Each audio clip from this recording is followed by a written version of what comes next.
Bismillah. Assalamualaikum warahmatullahi wabarakatuh. Alhamdulillah hamdan thayyiban mubarakan fi kama yuhibbu rabbuna wa yarda. Asyhadu an la ilaha illallah wahdahu la syarika lah wa asyhadu anna Muhammadan abduhu wa rasuluhu la nabiyya ba'dah. Allahumma shalli ala Muhammad wa ala ali Muhammad amma ba'd. Alhamdulillah, puji dan syukur tanpa kita panjatkan kehadirat Allah Subhanahu wa taala atas karunia Allah yang Allah berikan kepada kita sehingga kita pada pagi ini bisa berkumpul bersama guna untuk thalabul ilm. Salawat ring salam senantiasa tercurah untuk baginda Rasulullah sallallahu alaihi wasallam, serta para sahabatnya, para tabi'in, tabi'ut tabi'in, serta pengikut-pengikut yang setia dengan ajaran-ajarannya. Jamaah rahimahumullah, insyaallah pada pagi ini kita kedatangan Syekh yang akan mengisi kajian buat kita, yaitu Syekh Dr. Abdul Hasan Ali Jabulullah Al-Misri MA Hafizahullah Ta'ala, yang insyaallah akan mengisi kajian dengan tema seperti inilah cara mudah untuk masuk ke surga. Sebelumnya insyaallah kita akan memasuki dua sesi. Yang pertama adalah yang akan disampaikan oleh Syekh, yang kedua adalah ada tanya jawab kepada para jamaah untuk menyiapkan diri untuk pertanyaan-pertanyaannya, bisa melalui tulisan atau juga bisa disampaikan secara langsung kepada Syekh. Waliyatafadhal masykur. Assalamualaikum warahmatullahi wabarakatuh. إن الحمد لله تعالى نحمده ونستعين به ونستغفره ونعوذ بالله تعالى من شرور أنفسنا ومن سيئات أعمالنا. من يهده الله فلا مضل له ومن يضلل فلا هادي له. وأشهد أن لا إله إلا الله وحده لا شريك له وأشهد أن محمدا عبده ورسوله. اللهم صل وسلم وبارك على نبينا محمد وعلى آله وأصحابه أجمعين. أما بعد, ikhwani dan akhwati yang semoga senantiasa dirahmati dan diberkahi oleh Allah Azza wa Jalla, saya mau bertanya, apakah benar masuk surga ini caranya mudah atau susah?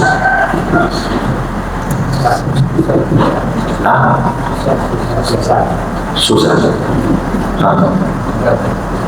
Mudah. Apa? Tapi susah. Mudah tapi susah. Tapi boleh kita kata susah tapi mudah. Ada jawabannya? Susah. Kenapa susah? Kenapa? Karena surga itu menuju surga dikelilingi oleh hal yang tidak menyenangkan. Jadi harus was-was saja. Oke, ada jawabannya? Ada jawaban lain?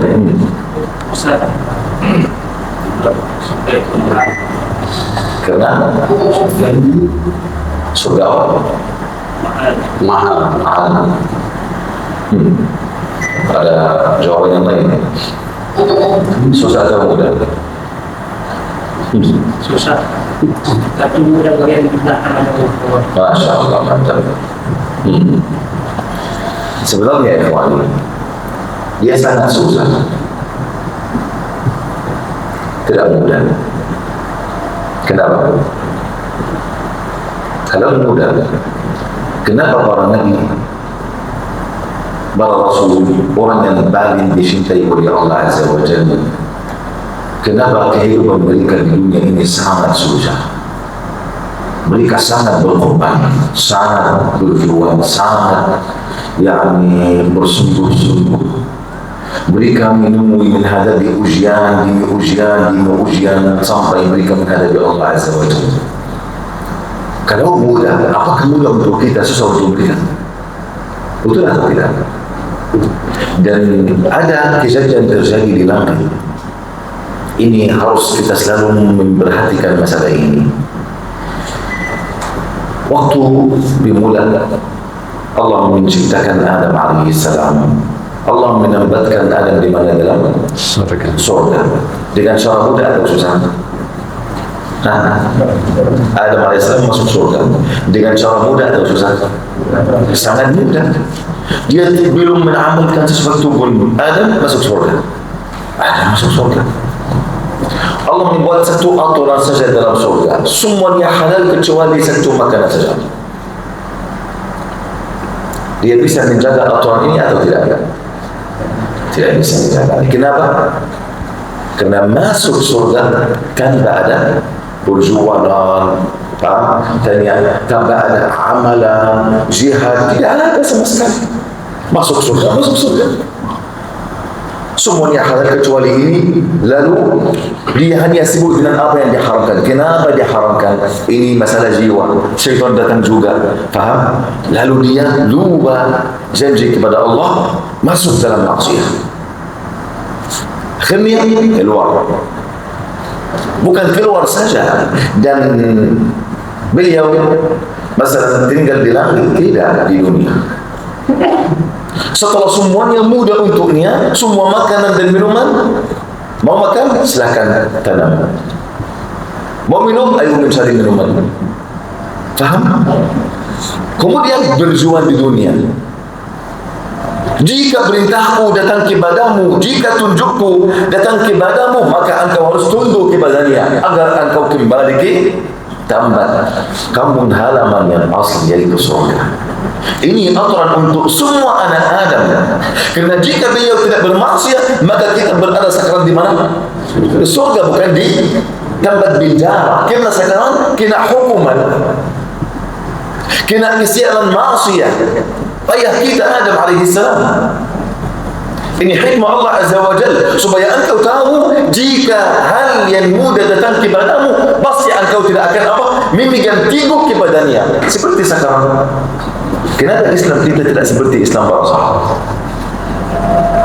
Nah, mereka berjuang untuk masuk Islam, berjuang untuk tetap di atas Islam.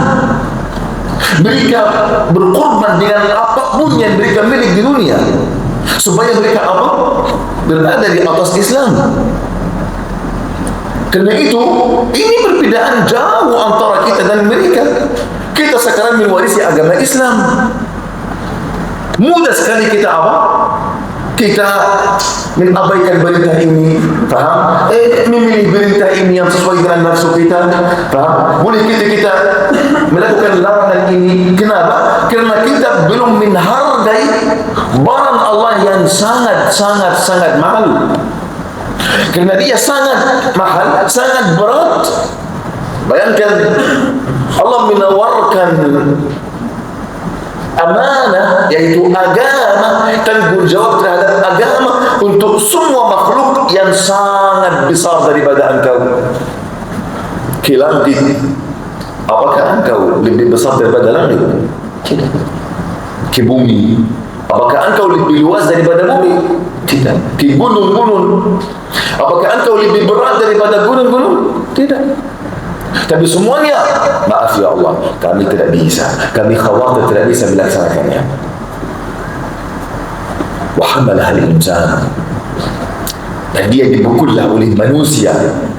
Innahu kana zaluman jahula. Sungguhnya manusia itu sangat zalim dan sangat bodoh. Kenapa sangat zalim? Karena dia menerima amanat tanpa dia mengetahui apa itu amalan, bagaimana keagungan amalan, apa akibat orang yang tidak melaksanakan amanat. Tetapi karena manusia itu baru keluar dari maksiat, baru usir dari surga, maka dia malu untuk memulai. Kemudian Allah Azza wa Jalla memberikannya tugas ini. Sejak sebelum Allah menciptakan Adam, Allah berkata kepada para malaikat, Inni ja'ilun fil ardi khalifah. Aku menjadikan di bumi khalifah. Apa artinya khalifah? Apa artinya khalifah? Pemimpin. Apa artinya pemimpin? Pemimpin petunjuk. Artinya saya dan engkau, kita semua orang Muslim tanggung jawab terhadap agamanya. Kata Nabi SAW, kullukum ra'i, kullukum ra'i. kalian semuanya tanggung jawab. Pemimpin, wa kullukum mas'ulun an ra'iyati. Dan kalian semua dimintai bertanggungan jawab. Apa artinya? Kita semuanya pemimpin. Engkau pemimpin untuk agama, menyebarkan petunjuk. Engkau pemimpin untuk manusia. Engkau pemimpin untuk para malaikat. Engkau pemimpin untuk para jin, untuk semua makhluk yang lain. Tugas. Engkau waktu masih di bumi Adam alaihissalam sudah menerima amanat ini. Tapi ternyata karena kita Allah berikan amanat ini untuk kita secara mudah. Apa arti secara mudah? Kita tidak berperang, kita tidak dimintai oleh para kafirin untuk meninggalkan agama. Faham? Kita tidak masuk ke dalam masalah ini sebagaimana para sahabat radhiyallahu anhum. Maka mudah sekali di antara kita yang tidak melaksanakan salat, mudah sekali yang tidak menunaikan zakat, mudah sekali yang mengabaikan agama Allah secara seluruhnya, mudah sekali engkau tidak bisa membedakan antara kondisi orang muslim dan kondisi orang kafir wal'iyadzubillah. Terkadang engkau tidak bisa membedakan. Faham ikhwani? Kesimpulan ini, surga paling mahal. Faham? Tidak mudah. Tidak mudah, ikhwan. Tapi ada beberapa amalan. Jika kita mendikan teguh kepadanya, mudah-mudahan Allah Azza wa Jalla memberikan kepada kita surga. Bukan kerana amalan ini hanya sebab. Bukan harga surga amalan yang aku akan sampaikan kepadamu. Tidak, ikhwan. Faham? Kita masuk surga kerana rahmat Allah. Tapi kita mengambil bagian kita dalam surga, faham? Sesuai dengan amalan kita. Supaya engkau tahu, engkau tidak masuk surga kerana amalan engkau yang baik. Tidak. Ini kerana rahmat Allah. Dan rahmat Allah turun, faham? Sesuai dengan apa? Dan sebab. Apa sebabnya? Amalan kebaikan. Tapi amalan kebaikan ini bukan harga yang pas untuk surga. Tidak ada sama sekali. Tapi amalan ini apa? Dengannya Allah akan memudahkan, berikan taufik untukmu, berikan rahmat untukmu. Faham? Allah akan membuka belenggu dunia dan akhirat untukmu. Maka secara mudah akan masuk surga pada hari kiamat. Faham? Amalan yang pertama, ikhwani, tauhid. Tapi saya mau bertanya, cara tauhid ini mudah atau susah? Pertanyaan saya hari ini banyak. Syekh bertanya dulu tadi, apakah kita buka sistemnya jawab? Ini sistemnya jawab. Ayo antum jawab. Karena yang bertanya bukan antum. Tauhid ini susah atau mudah? Saya mau dengar. Apa? Mudah. Jawaban yang lain. Tak mudah kenapa, susah kenapa? Untuk kita hidup atas tauhid, mati atas tauhid, cara yang mudah atau susah? Susah. Kenapa susah? Apa? Bangun atas ikhlas. Tidak. Ikhlas ini intinya tauhid. Balik. Tauhid ini untuk menjalankan tauhid, menghidupkan tauhid, mewujudkan tauhid sampai engkau mati atas tauhid. Ini caranya mudah atau susah? Ada jawaban? Kajian hari ini susah atau mudah? Baik, ikhwan. Wallah ya ikhwan, ini benar ya. Masalah tauhid ini masalah yang paling sulit. Kenapa? Tauhid ini bukan yang hanya ucapan lidah. Tauhid ini bukan hanya kita menaikkan bendera tauhid. Tauhid ini harus meliputi segala amalan kita, segala kehidupan kita. Setiap nafas harus berada atas tauhid. Sampai kita mati harus atas tauhid. Karenanya Nabi SAW tinggal di Makkah 13 tahun hanya untuk mengajarkan mereka tauhid. Tidak ada hal yang lain. Syekh buka semua surah Makkiyah, semuanya tentang apa? Tauhid saja. Belum ada amalan apapun, belum ada salat, belum ada zakat, belum ada jihad, belum ada apapun, hanya tauhid saja. Apakah sudah berhenti ketika beliau pindah ke Madinah? Tidak. Lanjut menazarkan mereka tauhid dengan apa? Sambil itu ada syariat. Ada syariat. Semua amalan kita harus dasarnya tauhid. Intinya ada ikhlas. Jika engkau mengamalkan semua kebaikan di dunia tanpa ada ikhlas, pertama kali masuk neraka jahannam. Bukan terakhir kali, pertama kali masuk neraka jahannam. Kata Nabi SAW, 3 golongan manusia yang pertama kali masuk neraka jahannam, yang Allah akan menyalakan neraka jahannam dengan mereka. Allah. Yang pertama orang hafal Quran, yang lain orang alim. Yang kedua seorang dermawan. Yang ketiga seorang mati syahid. Apakah ada amalan di dalam Islam lebih agung atau lebih mulia daripada 3 amalan ini? Tidak ada sama sekali. Akhirnya pertama kali masuk neraka jahannam. Kenapa? Tidak ada ikhlas. Engkau menipu siapa? Paham? Masalah ikhlas ini inti tauhid. Harus muncul dalam setiap perkataan, setiap bergerak dan diamnya. Semua amalan hati harus sesuai dengan tauhid. Semua ucapan lidah harus sesuai dengan tauhid. Semua perbuatan manusia harus sesuai dengan tauhid. Semua manahan pemberian harus sesuai dengan tauhid. Aku harus cinta atau benci untuk tauhid. Intinya tauhid untuk Allah Azza wa Jalla. Faham? Gitulah ikhwani, masalah tauhid bukan hanya ucapan lidah. Kalau masalah mudah, kenapa ini materi saja yang Nabi tinggal 13 tahun untuk menanamkan hal ini di dalam hati para sahabat. Karena dinamnya sudah keluar dari sekolah Nabi SAW, para sahabat yang bisa menguasai dunia semuanya, yang bisa menghancurkan kerajaan Romawi dan Farisi.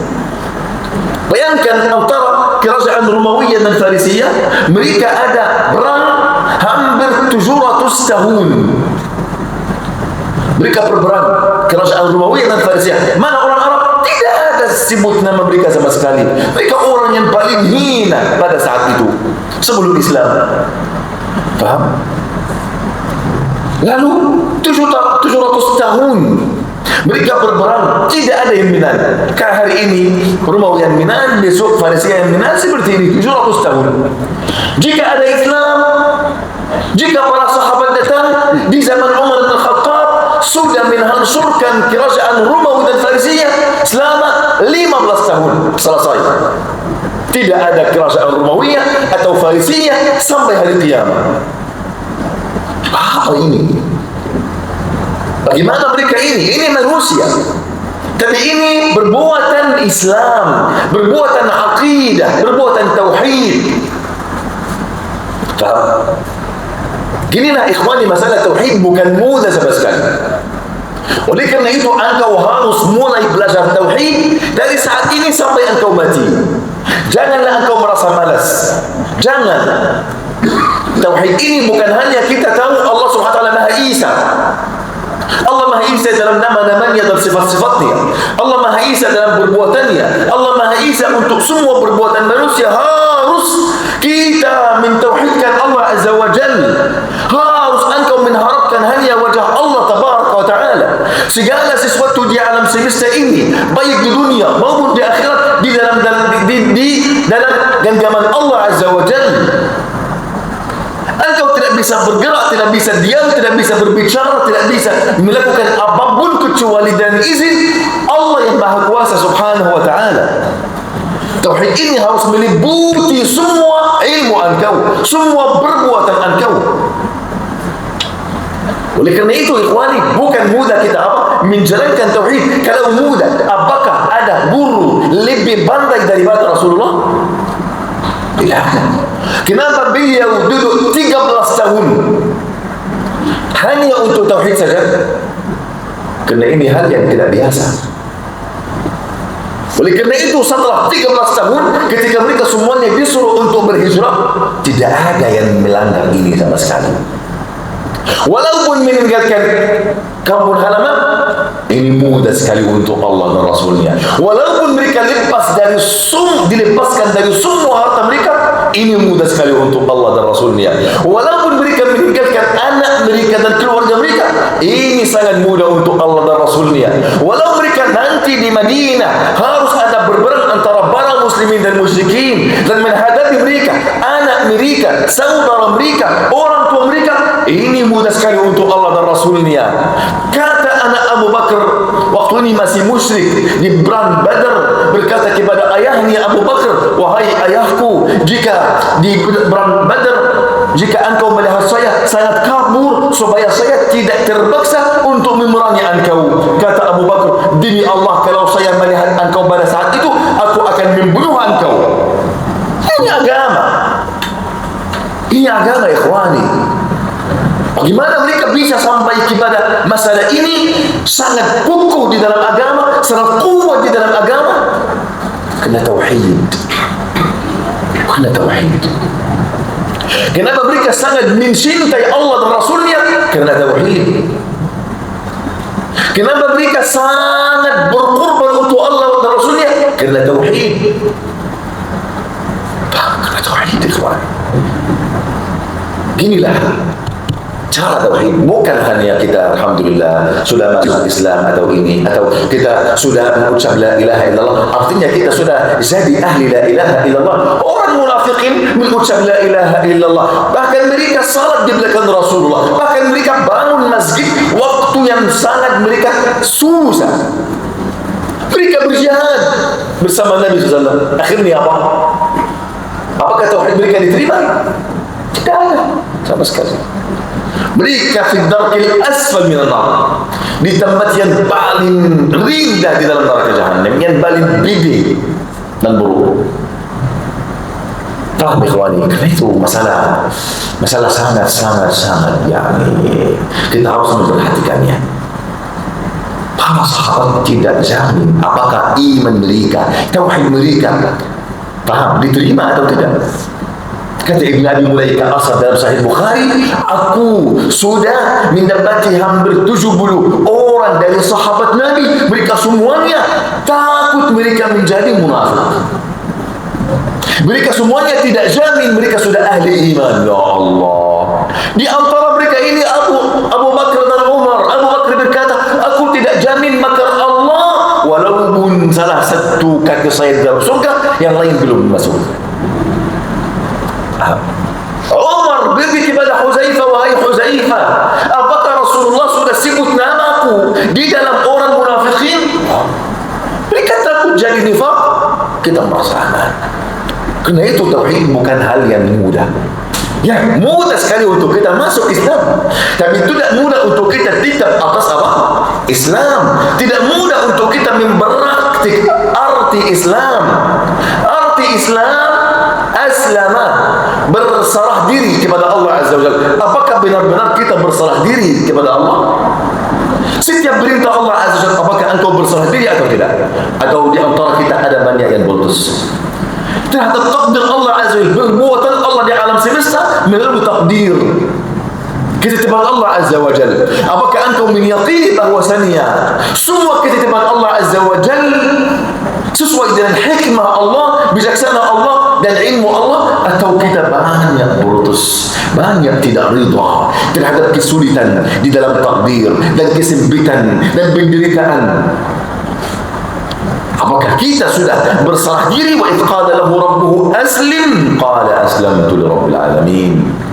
Jika Allah berkata kepada Ibrahim alaihissalam, berserah dirilah kepada Allah, maka beliau menjawab, aku berserah diri kepada Tuhan semesta alam. Apakah benar-benar kita berserah diri kepada perintah-perintah Allah, perintah-perintah Rasulnya, larangan Allah dan Rasulnya, kepada ketetapan Allah Azza wa Jalla, takdir Allah Tabaraka wa Ta'ala pada kita, atau tidak? Ini inti dari semua masalah apa? Islam dan Tauhid. Apakah secara mudah kita menjaga keimanan kita dan Islam kita dan Tauhid kita sampai kita mati, atau tidak? Kata Nabi SAW, Inna rajula la ya'malu bil zaman at-tawil bi'amali ahli jannah. Sungguhnya seorang lagi mengamalkan masa yang panjang dengan amalan kebaikan yang masuknya ke surga. Tetapi sebelum dia mati, dia mengamalkan amalan ahli neraka. Lalu dia mati atas amal ahli neraka, lalu dia masuk neraka. Dan inna rajula, sungguhnya manusia, seorang laki-laki mengamalkan masa yang panjang dengan amal apa? Ahli neraka. Tapi sebelum dia mati, dia menamal sesuatu amalan kebaikan, lalu dia masuk surga. Bagaimana ini? Kerana amalan yang masa yang panjang dengan amal ahli surga bukan ikhlas kerana Allah. Lalu Allah mensulkan rahasia hatinya sebelum dia mati. Paham ikhwani? Bukan itu masalah. Ketika saya berkata mudah, saya berkhianat kepada antum. Tapi jika Allah akan memudahkan sesuatu, sudah. Dan Allah memudahkannya. Memudahkannya bagaimana? Sudah Allah Azza wa Jalla banyak ayat dalam Al-Quran. Allah menjelaskan tentang tauhidnya, bagaimana kita tauhid Allah, tauhid nama-nama Allah, sifat-sifat Allah Azza wa Jalla, faham bagaimana kita berserah diri kepada Allah. Allah Subhanahu wa taala sudah mencerita banyak kisah-kisah para nabi dan para rasul dan kaum-kaum musyrikin sebelumnya dan kaum-kaum kafirin di zaman Nabi SAW. Sudah banyak ayat. Khalas, tentang apa? Tauhid. Bagaimana kita mewujudkan tauhid kepada Allah Azza wa Jalla. Banyak hadis-hadis Nabi SAW sudah tentang masalah ini. Yang penting, apakah engkau berusaha untuk belajar ini atau tidak? Atau engkau merasa ini hal yang mudah, ayolah kita melaksanakan salat, atau kita mempelajari tata cara salat Nabi dan tata cara puasa Nabi dan haji Nabi dan kita sibuk dengan amalan, tidak sibuk dengan apa? Bagaimana kita mengikhlaskan amalan ini kepada Allah dan bagaimana kita menjaga pahala ini sampai kita mati. Kerana yang penting bukan kita melaksanakan salat atau menunaikan zakat. Yang penting juga kita apa? Menamalkan ini ikhlas. Kemudian mengikuti cara Nabi dan menjaga pahala ini sampai kita mati. Kerana boleh jadi engkau melakukan ikhlas. Boleh jadi engkau sudah mempelajari tata cara Nabi, sudah mengikuti tata cara Nabi dalam semuanya. Tapi setelah engkau melakukan amalan ini mungkin beberapa tahun, engkau sudah sibuk amalan ini, ada rasa ujub, sia-sia amalan engkau. Faham ikhwani? Tauhid kepada Allah Azza wa Jalla, supaya engkau mengagungkan masalah tauhid. Agungkan masalah tauhid. Bayangkan hadis riwayat Imam Ahmad dari Abu Hurairah. Berkata, kami berada bersama Nabi SAW, lalu beliau berkata, jika Nabi Nuh alaihissalam menjemputnya mati, kami hampir dalam sakaratul maut, beliau berkata kepada anaknya, aku mengesahkan sebuah wasiat kepada kalian. Aku memerintahkan kalian dua hal dan melarang kalian dari dua hal. Aku memerintahkan kalian untuk mengucap la ilaha illallah. Dan ketahuilah bahwasanya sekiranya langit yang tujuh, bumi yang tujuh diletakkan pada satu sisi timbangan dan diletakkan pada satu sisi yang lain la ilaha illallah, yang lebih berat sisi yang ada badannya la ilaha illallah, lebih berat daripada apa? Daripada tujuh langit dan tujuh bumi. Ini timbangan Allah, bukan timbangan manusia. Dan sekiranya langit yang tujuh, bumi yang tujuh bersatu membentuk satu lingkaran, akan dipatahkan oleh la ilaha illallah. tidak ada satu amalan pun lebih berat daripada la ilaha illallah atau ikhlas kerana Allah Azza wa Jalla. Engkau harus tahu cara timbangan kebaikan pada hari kiamat bagaimana. Yang paling berat badannya bukan amalan, bukan gambaran amalan, tetapi apa? Ikhlas di dalamnya. Contoh supaya engkau faham ini dengan cara mudah. Saya kasih sebuah kisah atau dua kisah. Satu atau dua? Mau berapa kisah? Dua. Yang pertama, hadis Nabi SAW dari Abu Sa'id Al-Khudri. Jika beliau dalam sakratul maut, beliau sering berkata kepada anaknya, wahai anakku, tazakkaru sahib ar-raghif. Ingatlah orang yang mempunyai roti. Kemudian beliau pingsan. Beliau sadar. Beliau berkata kepada anaknya, wahai anakku, tazakkaru sahib ar-raghif. Ingatlah orang yang mempunyai roti. Kemudian beliau pingsan. Tahu roti?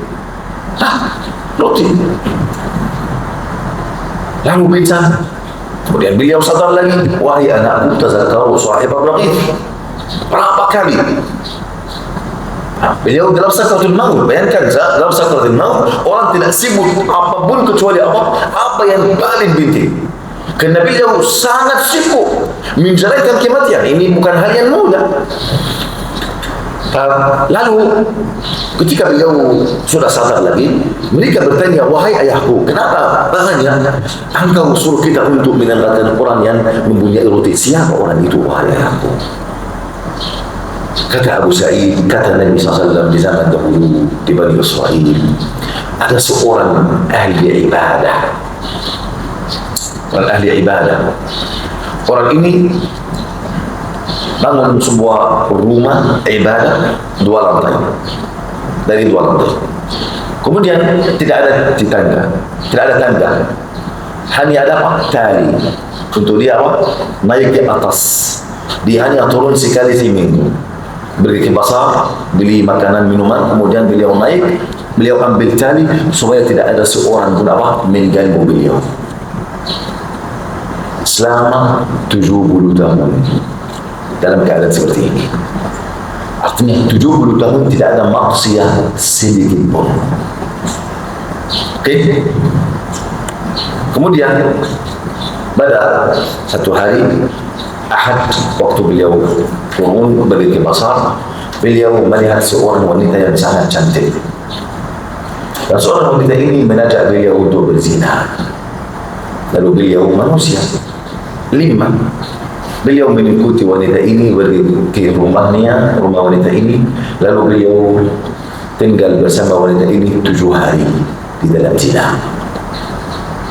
Setelah 7 hari beliau baru sadar.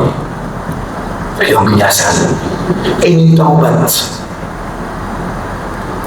Lalu beliau keluar. Kemudian beliau di padang pasir. Beliau mewajibkan atas dirinya tidak berlangkah satu langkah kecuali beliau sujud satu sajdah. Beliau jalan satu langkah kemudian sujud, jalan sujud. Di akhir siang, di malam hari, tiba-tiba beliau berada di hadapan satu rumah pendeta yang lain, ahli ibadah yang lain. Kemudian di hadapan rumah ini ada hampir 12 orang.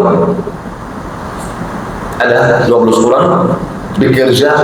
Kemudian mereka datang ke rumah pendeta ini, dan pendeta ini membuat untuk mereka 12 roti dan bagi kepada mereka. Ini setiap hari, ini kebiasaan pendeta ini dan karyawan ini. Makanan mereka setiap hari satu roti. Lalu seorang yang bermaksiat ini, ahli ibadah yang pertama, dia melihat ada satu kelompok di hadapan rumah, beliau duduk di antara mereka. Mereka tidak tahu ada orang asing datang, kerana gelap hari. Faham? Tidak ada yang mengetahui keadaan orang ini kecuali siapa? Allah saja. Pendeta yang kedua datang dengan 12 roti dan bagi kepada mereka. Artinya ada berapa orang yang tidak dapat roti? 1 orang.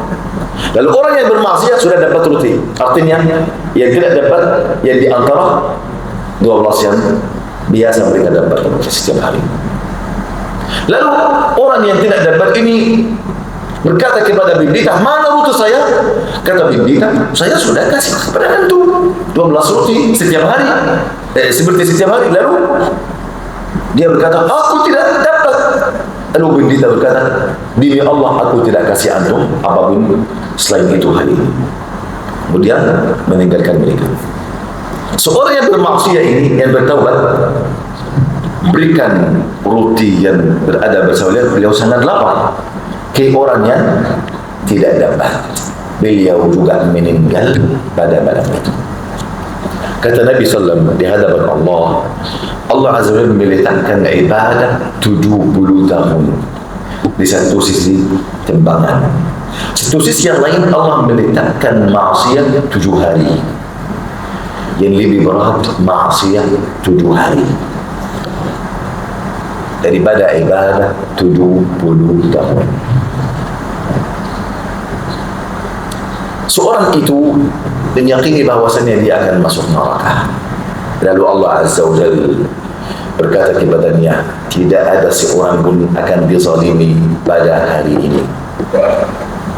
Allah mengeluarkan untuknya dari amalannya satu roti yang dia mengeluarkannya dengan ikhlas. Tidak ada seorang pun mengetahui kebaikan ini kecuali Allah saja. Sedangkan beliau sangat butuh untuk makan apa? Roti ini. Lalu Allah meletakkan roti ini di satu sisi kebaikan, lalu lebih berat daripada Allah, daripada maksiat 7 hari. Lalu Allah mengampuni dosanya kerana taubat beliau dan roti yang lebih berat daripada semua amalan ini. Hadisnya ini sahih. Tapi mungkin ada orang berkata, dia sudah taubat, kenapa Allah tidak mengganti dosanya? Kerana engkau harus mengetahui, engkau melakukan maksiat tetap di dalam buku catatan engkau. Engkau bertaubat juga ini tetap ditulis oleh para malaikat. Allah menerima taubat ini atau tidak? Apakah taubat ini sudah kuat supaya dengannya Allah menghapuskan maksiat ini atau taubat ini lima? Yang mengetahui ini hanya Allah. Para malaikat yang tulis tidak mengetahui masalah ini. Mereka hanya menulis semua perbuatan engkau. Oleh kerana itu, walaupun Allah pada hari kiamat akan menerima taubatmu, tetapi Allah akan mentilakmu walaupun engkau sudah masuk surga. Ada namanya hari, hari pada hari kiamat, namanya Yaumul Mazid. Yaumul Mazid ini salah satu hari yang mana Allah mengajak semua ahli surga untuk menuju beliau. Ya Allah, ya Allah. Hadisnya ini secara mutawatir. Setelah ahli surga sudah tetap semua orang di antara mereka di dalam tempatnya, kerajaannya di dalam surga, ada yang menyuruh mereka, wahai penduduk surga, Allah Azza wa Jalla mengajak kalian untuk menunjuninya. Ayolah menunjuni Allah Azza wa Jal. Di mana tempatnya? Mana alamatnya? Di dalam Al-Wadi Al-Afyah, limbah yang afyah. Afyah ini artinya baunya enak sekali. Salah satu limbah di dalam surga, mencukupi semua penduduk surga. Maka mereka bangkit bersegera untuk berziarah kepada Allah Azza wa Jal. Ternyata sudah ada kendaraan-kendaraan apa? Dari surga sudah disiapkan untuk mereka. Setiap orang tergantung amalannya. Ada kendaraan khusus beliau. Ada Avanza untuk orang yang faham ekonomi dia, amalan dia rendah. Ada Alphard, ada Land Cruiser, faham? Ada Unta, ada Keledai. Artinya apa? Bukan semua kita mempunyai kendaraan yang paling mewah di surga. Tidak. Ada mungkin 2 orang satu mobil, satu kendaraan. Ada mungkin 10 orang satu kendaraan. Ada satu orang saja satu kendaraan. Ini tergantung amalan engkau. Faham tuan ini? Lalu mereka sudah pergi. Allah Azza cerita kepada mereka, tidak ada seorang pun di antara mereka kecuali akan berbicara langsung kepada Allah Azza wa Jalla. Mereka berdoa saja. Orang ini dan Allah. Semua orang pada hari itu akan berbicara langsung kepada Allah. Di antaranya Allah berkata kepada hamba-hambanya, wahai hamba, pada hari sekian, tanggal sekian, tanggal sekian, kenapa engkau melakukan dosa ini? Bukankah engkau mengampuni dosa ini untuk saya? Ya, benar, aku mengampuninya. Jika aku tidak mengampuninya, bagaimana engkau bisa duduk di hadapan saya di dalam surga? Artinya walaupun Allah mengampuni dosa ini, paham? Maksudnya akan tetap di dalam apa? Di dalam tambahan kebaikan. Apakah Allah pada hari kiamat akan mengganti keburukan dengan kebaikan? Allah akan menerima taubat ini? Allahu a'lam. Oleh kerana itu para salafus saleh kata Allah, wa sawatahu wa dinafahud. Celakalah bagi aku walaupun engkau mengampuni dosaku. Faham kawan? Karena itu ini kisah yang pertama. Orang yang ahli ibadah ini, amalan yang paling berat bukan ibadah saja secara khusus. Ibadah ini pahalanya hanya untuk anda sendiri, untuk anda sendiri.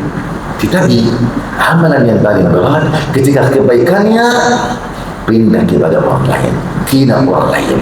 Seperti apa? Roti kebaikannya untuk siapa? Orang lain. Seperti sedekah, dakwah kepada Allah Azza wa Jalla, kebaikannya akan apa? Ke orang lain. Ini luar biasa, ikhwan. Ini luar biasa. Ini kisah yang pertama. Masih ada waktu? Saya masih dalam satu amalan saja yang memudahkan untuk kita masuk surga. Ada banyak amalan yang lain, tapi mohon maaf, yani saya ada waktu lain. Saya kasih cerita yang kedua. Paham? Malik bin Dinar, salah satu imam tabi'in. Jika dia, bukan Malik bin Dinar, Abdullah bin Mubarak, salah satu imam tabi'in, imam dalam tafsir, imam dalam zuhud, imam dalam hadis, imam dalam jihad, imam dalam sadaqah, dermawan, imam Masya Allah luar biasa. Imam Abdullah bin Mubarak, beliau pergi ibadah haji. Beliau berkata, jika saya di hari-hari Mina, beliau tidur di Mina, lalu beliau bermimpi ada dua malaikat datang kepada beliau. Beliau berbaring, ada dua malaikat datang dekat beliau.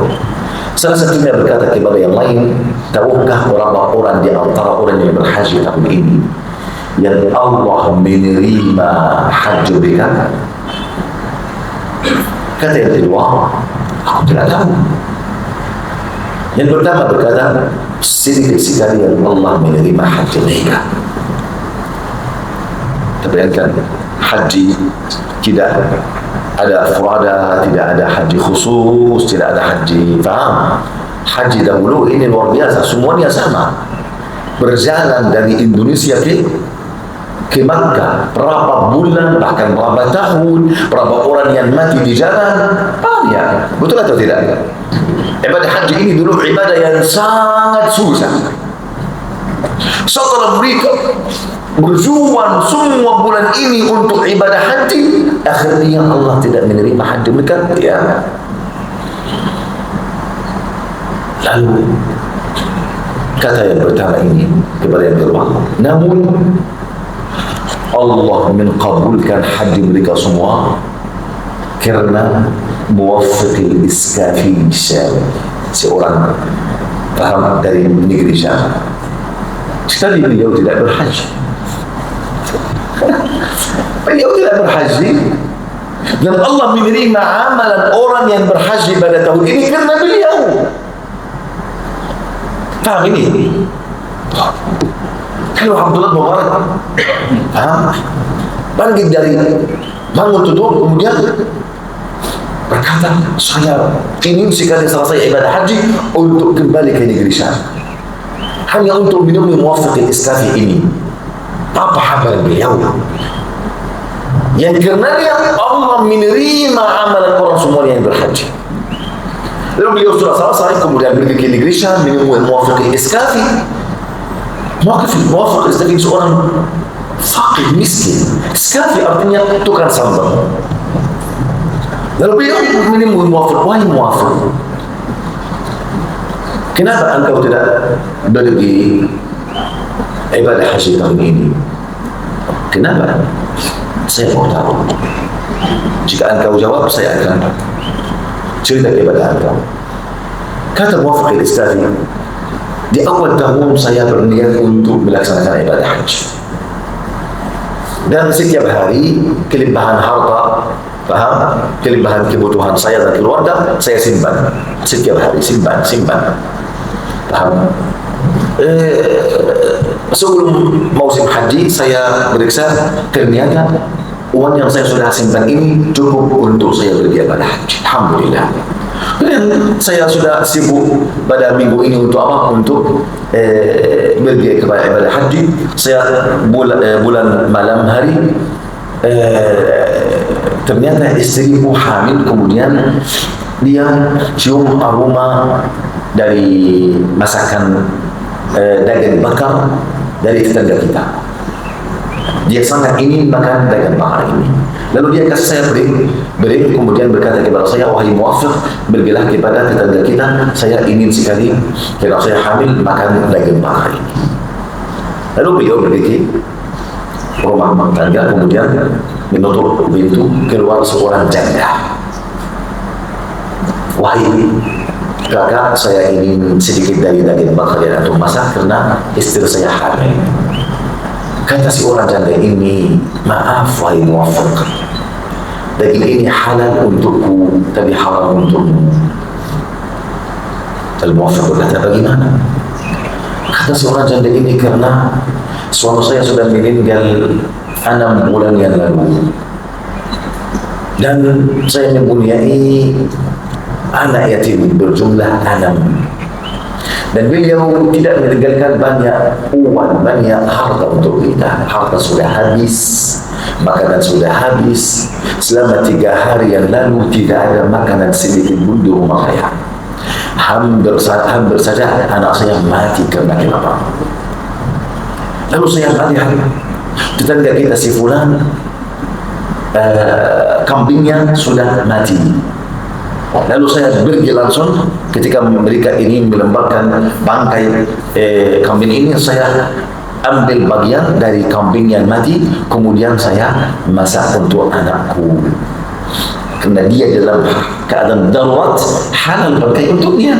Tapi muafik tidak dalam darurat, haram untuknya. Lalu muafik kata astagfirullah, menangis. Kemudian beliau kembali ke rumahnya. Beliau berkata, aku berkata kepada Allah apa?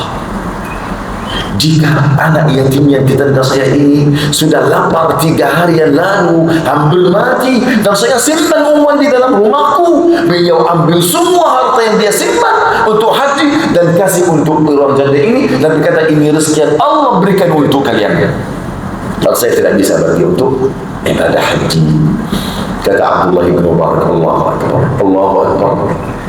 Kerana itu wahai muafik, bayangkanlah Allah Azza wa Jalla berikan untukmu pahala orang yang bisa berhaji, kemudian Allah menerima amalan semua orang yang berhaji kerana perbuatan engkau.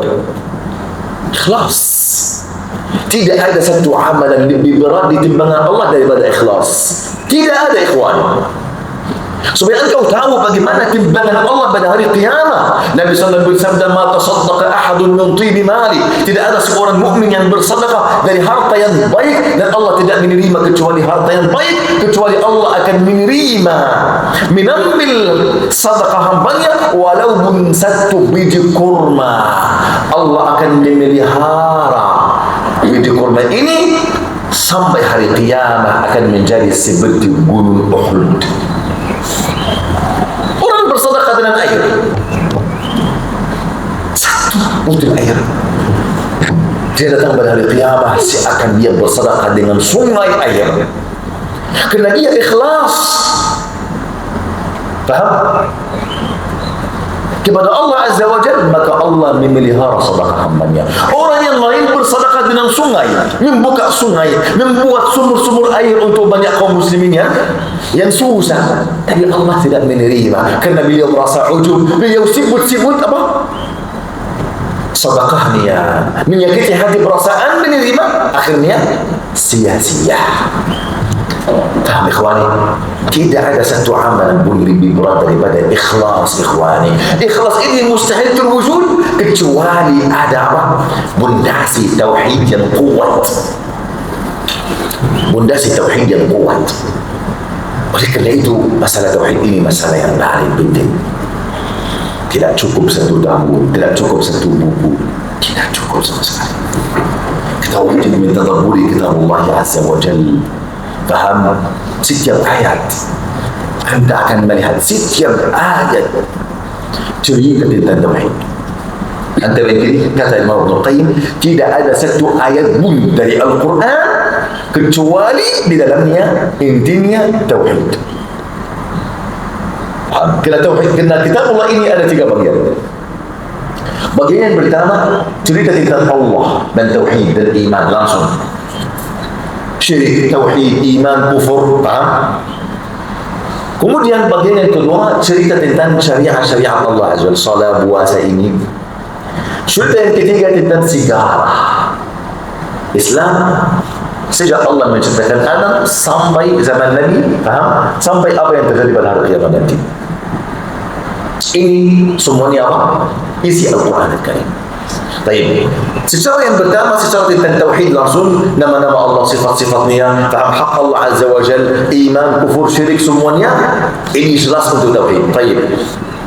Yang bagian yang kedua tentang apa? Tentang syariat. Semuanya faham konsekuensi apa? Tauhid. Kalau engkau bertauhid kuat, engkau harus salat. Salat ini untuk siapa? Untuk Allah. Faham? Zakat untuk Allah. Ibadah seluruhnya untuk Allah Azza wa Jalla. Ini bagian yang kedua. Bagian yang ketiga sejarah. Sejarah ini tentang apa? Tentang bagaimana manusia berbeda, pecah belah terhadap masalah tauhid dan syirik dan kufur, dan apa yang terjadi untuk orang yang mendurhakai Allah Azza wa Jalla, apa yang terjadi untuk orang yang bertauhid. Semuanya tentang tauhid. Ayolah, keluarkan satu ayat pun dari Al-Quran kecuali akan kembali ke apa? Ke masalah tauhid. Faham ikhwani? Oleh kerana itu, masalah ini masalah yang kita harus memperhatikannya. Dan ini hal yang sangat mudah yang membuat kita apa bisa masuk surga Allah Azza wa Jalla. Tetapi hal ini supaya kita melanjutkan mewujudkannya di dunia sampai kita mati atas tauhid, ini perlu apa? Perjuangan luar biasa. Perjuangan luar biasa.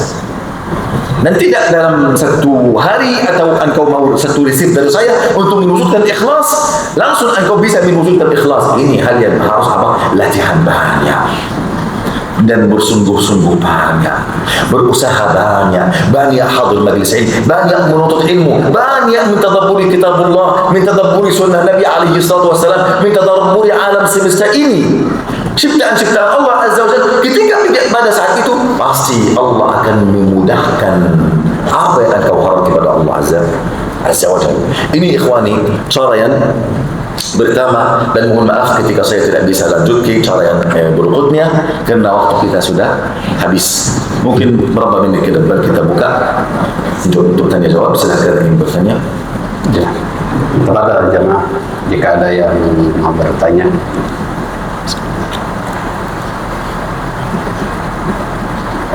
Tak ada nampaknya, biar anda yang bertanya. Silakan. Ini bagaimana dengan mengimani takdir yang tidak sesuai dengan yang diharapkan itu? Kita harus mengetahui banyak takdir Allah melawani hawa nafsu kita, melawani hawa nafsu kita. Ini sebagai ujian. Oleh kerana itu setiap muslim dan muslimah, setiap paham langkah di dunia ada ujian. Tidak ada seorang pun tanpa ujian di dunia. Tidak ada. Dan banyak ketitipan Allah tidak masuk akal. Apa yang tidak masuk akal? Antum sudah tahu kisah antara Khidir dan Musa, betul? Kisah yang terjadi antara Nabi Khidir dan Nabi Musa AS, betul atau tidak?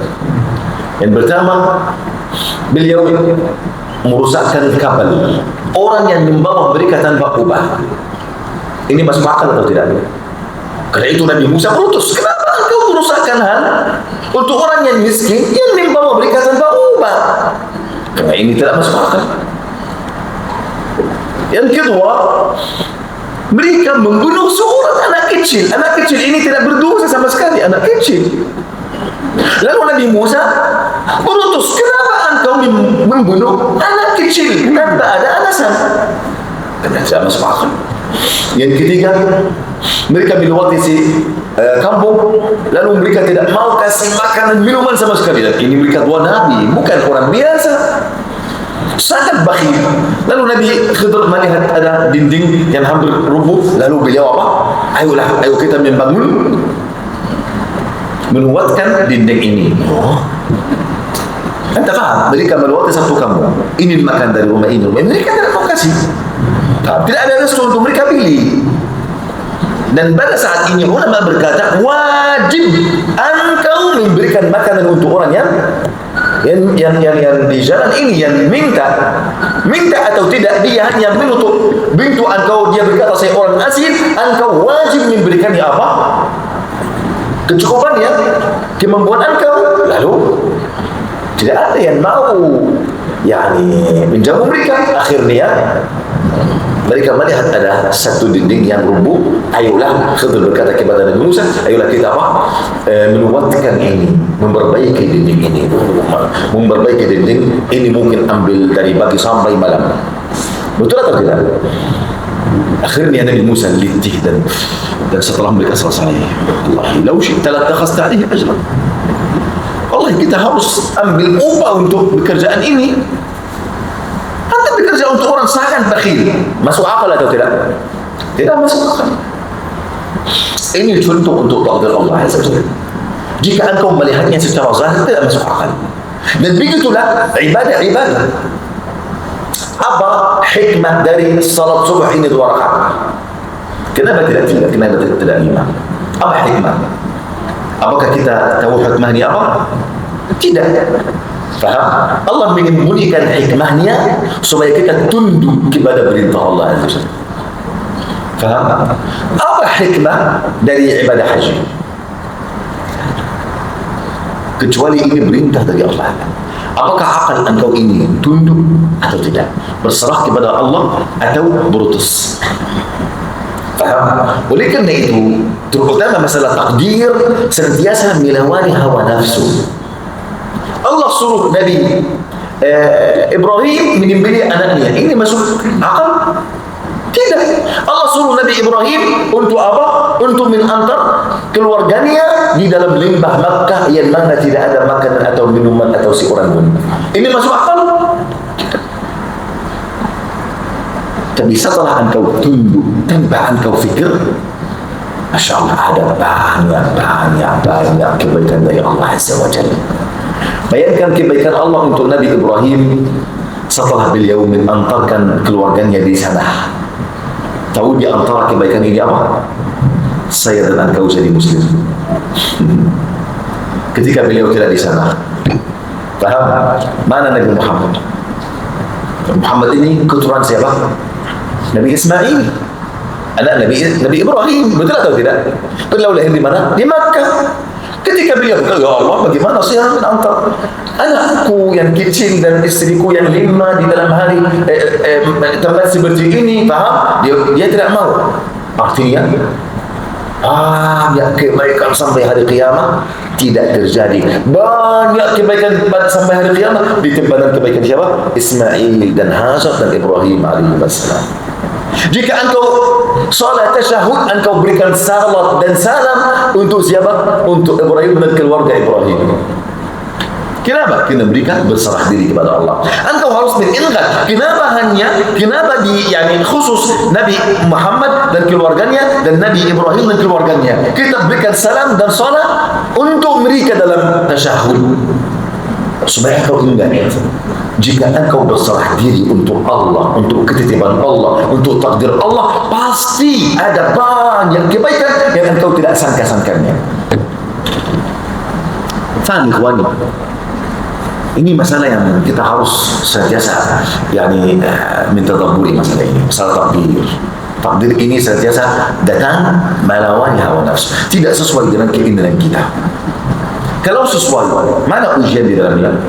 Kalau engkau sangat mencintai hal seperti itu, Allah berikan untukmu. Paham? Tapi kalau engkau sangat mencintai, tidak datang atau terlambat atau datang yang balik, yang hal yang engkau membenci atau tidak sukai, ini ujian. Maka anda tunduk, apakah engkau ridha, apakah engkau mewujudkan ibadah terhadap ujian ini atau banyak maksiat. Paham? Wallahu a'lam.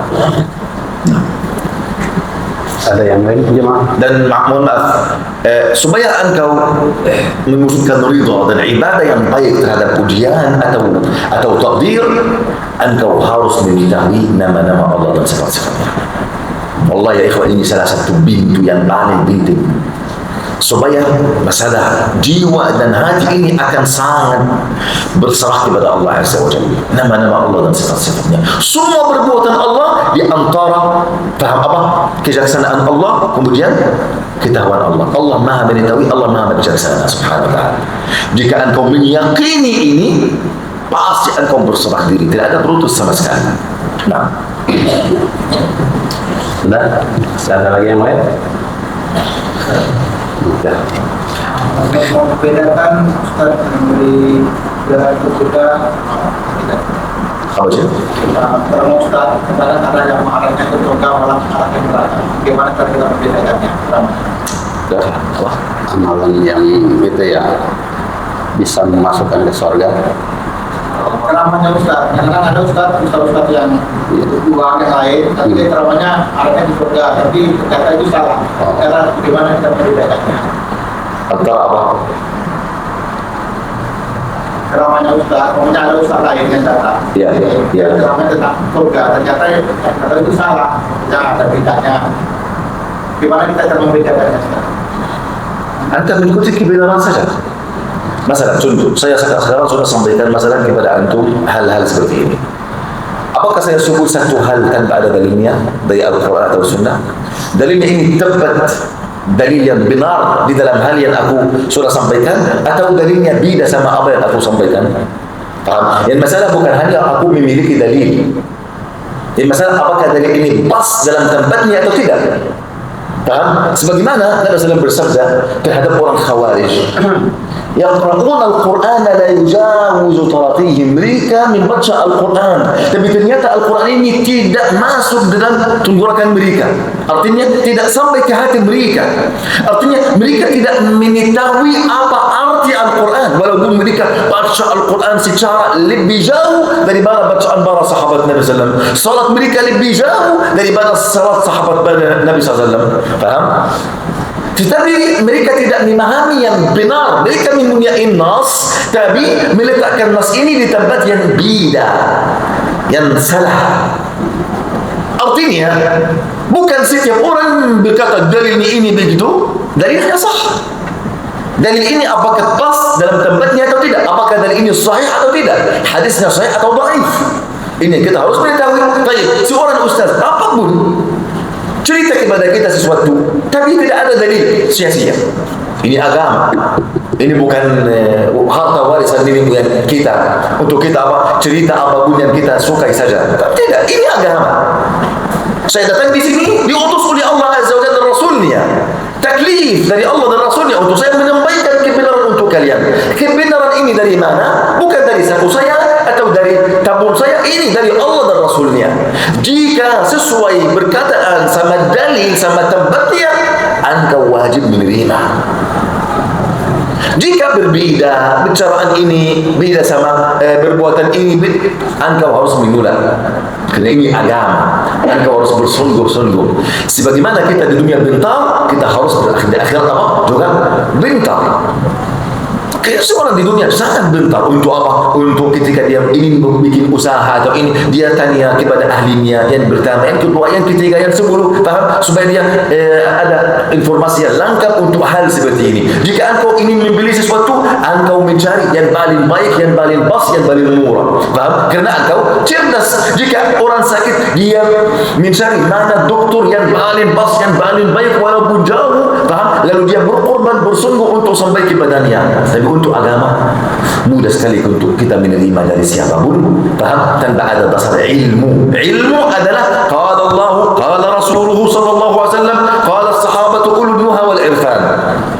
Ilmu adalah perkataan Allah, perkataan Rasulnya yang benar, yang sah, bukan yang dhaif atau munkar atau syaz atau falsu. Faham? Kemudian fahaman sesuai dengan fahaman para sahabat Nabi sallallahu alaihi wasallam.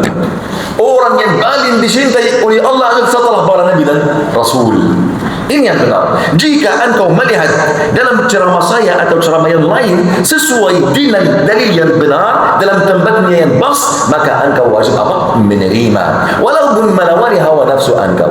Faham? Jika engkau melihat ada yang tidak sesuai dengan firman Allah atau Rasulnya, atau anda menggunakan dalil tidak di tempatnya, maka engkau harus apa?